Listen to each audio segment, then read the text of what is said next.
Best varicose veins చికిత్సనే పొందండి. నొప్పి లేని చికిత్స కోసం సంప్రదించండి ఎవిస్ హాస్పిటల్. నమస్తే, welcome to Suman TV.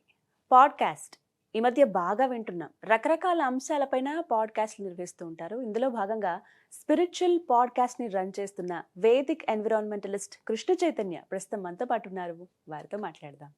Krishna Chaitanya గారు నమస్తే అండి. నమస్కారం. ఎలా ఉన్నారు? బాగున్నానమ్మా. పాడ్కాస్ట్ ద్వారా ఎన్నో మంచి మంచి విషయాలు తెలియజేస్తున్నారు మీరు. మీ కార్యక్రమాలు థ్యాంక్ యూ సో మచ్.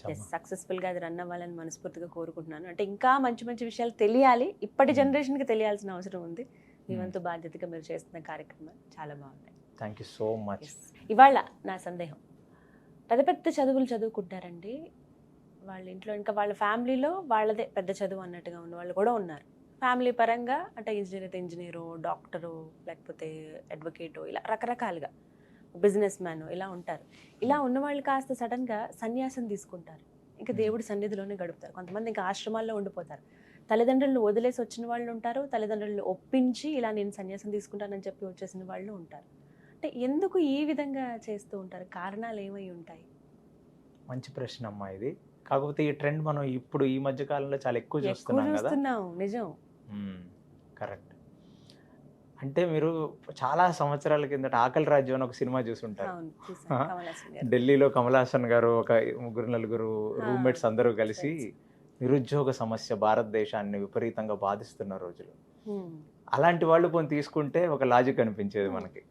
కానీ ఇప్పుడు బోల్డ్ అంత గ్లోబలైజేషన్ వచ్చేసింది, ఎక్కడ పడితే అక్కడ ట్రావెల్ చేయొచ్చు.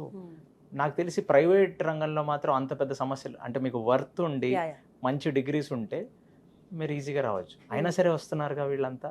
బయటికి వెళ్తే సుమారుగా 2, 3, 4, 5 లక్షల ఉద్యోగం వస్తుంది వాళ్ళందరికీ. దీన్ని బట్టే మనం అన్నిటికంటే పెద్ద విషయం ఆలోచించాల్సింది ఏంటంటే, మనం ఈ లైఫ్లో 2 విషయాలు ఉన్నాయి. ఒకటి మెటీరియలిజం, ఒకటి స్పిరిచువలిజం.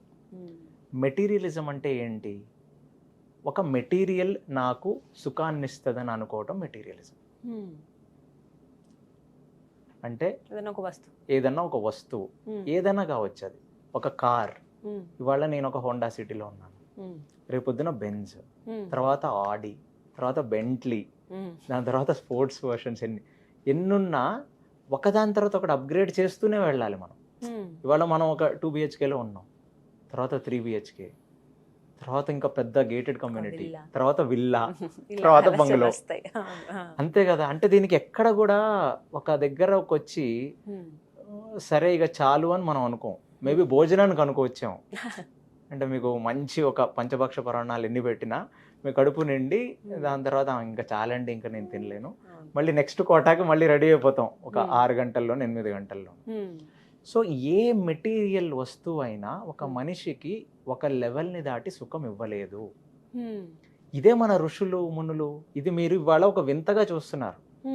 కానీ పూర్వకాలంలో రాజులు రాజ్యాలను వదిలేసి సన్యాసం తీసుకున్నవి ఉన్నాయి కదా. వాళ్ళు వానప్రస్థాశ్రమానికి వెళ్ళిపోయేవాళ్ళు. మనం భరతుడి కథ చూస్తాం. అతను రాజ్యం మొత్తం వదిలేసి వెళ్ళి సాధువులతో బ్రతికి దాని తర్వాత ఒక జింక పిల్లని తీసుకొచ్చి అట్రాక్ట్ అయ్యి జింకలా పుడతాడని మనం కథలో వింటాం. పూర్వం ఇది ఒక కోర్స్. వర్ణాశ్రమ ధర్మంలో 4 ఆశ్రమాలు ఉన్నాయి: బ్రహ్మచార్యం, గృహస్థ, వానప్రస్థం, సన్యాసం. ఇవాళ అది మనం చూడం మనం, ఎందుకంటే మన జీవిత కాలం మొత్తం కూడా సంపాదించి ఇంకా అతను ఆ రోజు 12 గంటల 50 నిమిషాలకి చనిపోయాడనంటే ఇంకా అతను జీవితం, అతను తర్వాత తరాలు బ్రతికే అంత డబ్బు కూడా అతను ఇంకా బ్యాంక్ అకౌంట్లో ఉంటుంది. కానీ 1 గంట ముందు ఇంకా పరిగెడుతుంటాడు. అవునా? చూస్తాం. లేదు, మనందరం కూడా అంతే కదా. ఇక్కడతో ఆపేద్దాం, 5 కోట్లు లిమిట్ అని మనం మొదలు పెడతాం. ఆపుతాం 5 కోట్ల దగ్గర. ఇప్పుడే 5 కోట్లు వచ్చిందంటే ఇంకా తర్వాత దాని తర్వాత 100 crores క్లబ్ లోకి ఎంటర్ అవ్వాలి. మన చుట్టుపక్కల వాళ్ళందరూ 100 crores లో ఉన్నారు. తర్వాత 1000 crore క్లబ్. చూస్తే భారతదేశంలో నాకు తెలిసినంత వరకు గడిచిన 20 సంవత్సరాల్లో చాలా మంది ధనికులు ఇప్పుడు భారతదేశంలోనే ఉన్నారు. అమెరికా నుంచి చాలా మంది వెనక్కి వచ్చేద్దాం అనుకుంటున్నారు తెలుసా. పాపం అమెరికాలో ఉన్న వాళ్ళందరూ కొంచెం మధ్యతరగతి వాళ్ళు, భారతీయులను అబోవ్ మిడిల్ క్లాస్. ఇవన్నీ చూస్తుంటే మీ క్వశ్చన్కి ఇప్పుడు ఆన్సర్ అర్థమవుతుంది. అంటే వీళ్ళందరూ ఐఐటీల్లో చదివి, ఎన్ఐటీల్లో చదివి, డాక్టర్లుగా ఉండి, సంపన్న వర్గాల్లో పుట్టి, చిన్న చిన్న వయసుల్లో ఒక 16, 12, 13 సంవత్సరాల వయసులో. ఎందుకంటే నిజమైన ఆనందం అనేది ఆత్మకు సంబంధించింది. స్పిరిచువాలిటీ అంటే అదే. ఆనందం బయట ఉండదు, మన లోపల ఉంటుంది ఆనందం. మనం ఎంత ప్రపంచం బయటికి మనం వెళ్తుంటామో అంతే పరుగులాట ఉంటుంది. ఎంత లోపలికి మనం వెళ్తామో అంతే మన ఆత్మకు దగ్గరికి వెళ్తాం. ఇది మీరు అర్థం చేసుకోవాలి.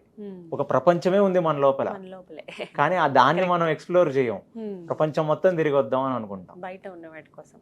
అందుకనే మీరు ఇంకొక ప్రశ్న ఏంటంటే, జీవితంలో ఎంత భోగి అయినా, ఎంత భోగించినా మళ్ళీ తర్వాత వచ్చి ఏంటి జీవితం ఏంటి, ఒక ఆధ్యాత్మిక తత్వం అనేది వాళ్ళు వస్తుంది కదా.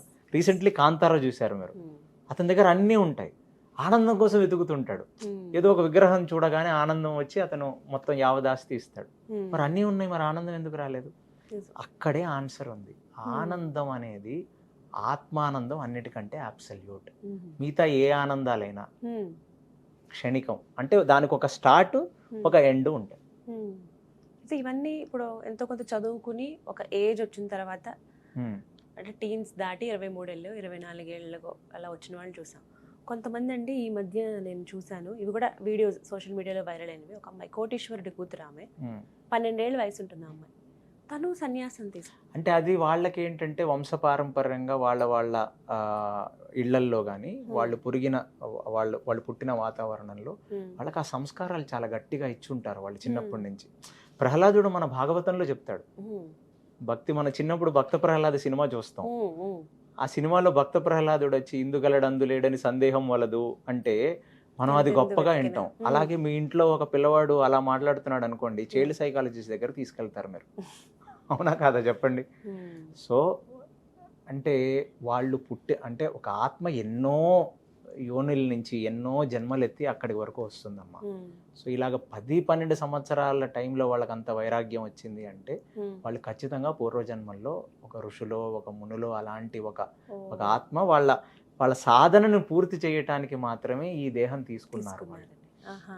అందుకనే ప్రహ్లాదుడు చెప్తాడు ఏంటంటే, మనం ఎప్పుడైనా ఒక మంచి పని అంటే ఈ భక్తి, ఈ మోక్ష సాధన అనేది, పండు ముసలివాడైన తర్వాత ఏం చేస్తావు? అప్పుడు తిన్నదే అరగదు కదా నీకు.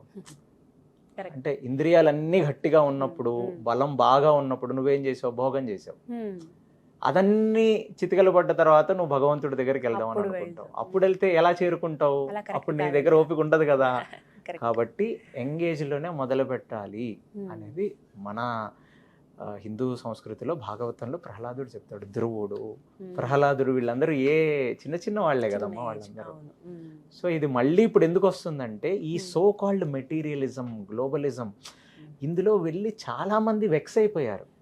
ఇది మనకు ఆనందం ఇవ్వదని వాళ్ళు తెలుసుకుంటున్నారు ముందే. అందుకనే వాళ్ళ లోపలికి వెళ్ళి వాళ్ళు చూసుకుందాం అని ఆ లోపలి ప్రయాణం మొదలు పెడుతున్నారు వాళ్ళు. సో ఖచ్చితంగా ఇక్కడైతే ఆనందానికి ఎన్నో ఉదాహరణలు ఉన్నాయి మన శాస్త్రాల్లో.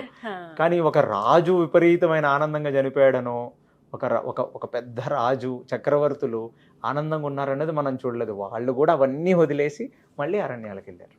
అంటే నిజమైన ఆనందం మన లోపల ఉంది. దాన్ని ఎంత తొందరగా మనం ఈ రన్నింగ్ రేస్ ఆపి, ఎంత తొందరగా మనం మన లోపలికి వెళ్ళటం మొదలు పెడతాము, అప్పుడే ఒక మనిషి జీవితానికి సార్థకత్వం. ఆధ్యాత్మికతను మనం తెలుసుకోవాలి, మనలో ఎంత ఉందని. అది వస్తుంది. మీరే అంటే కొంతకాలం అంటే రన్నింగ్ రేస్ మొదలు పెట్టారు అనుకోండి, ఎక్కడో అక్కడ మీరు వెళ్ళిన తర్వాత కొంచెం దప్పిక, కొంచెం ఆయాసం వస్తుంది కదా మీకు. అప్పుడు మనకు ఆల్రెడీ వస్తుంది ఈ కృత్రిమ జీవితంలో పరిగెత్తి. సో మనం అక్కడ ఫుల్ స్టాప్ పెట్టి ఒక్కసారి మనల్ని మనం ప్రశ్నించుకోవడం మొదలు పెట్టాలి. ఏ విధంగా ప్రశ్న అంటే? ఏ విధంగా? నేను నిజంగా ఆనందంగా ఉన్నానా? ఇది ఫస్ట్ ప్రశ్న. ఎవరైనా ఒక ప్రశ్న మనం ఆలోచించుకోవాల్సింది ఏంటంటే, నేను ఇప్పుడు ఆనందంగా ఉన్నానా లేదా ఉన్నానని అనుకుంటున్నానా? ఇది మనం మొదలు పెట్టామనుకోండి 100% స్పిరిచువల్ అయిపోతాం. మొట్టమొదటి ప్రశ్న ఇది, మనకు మనమే వేసుకోవాలి.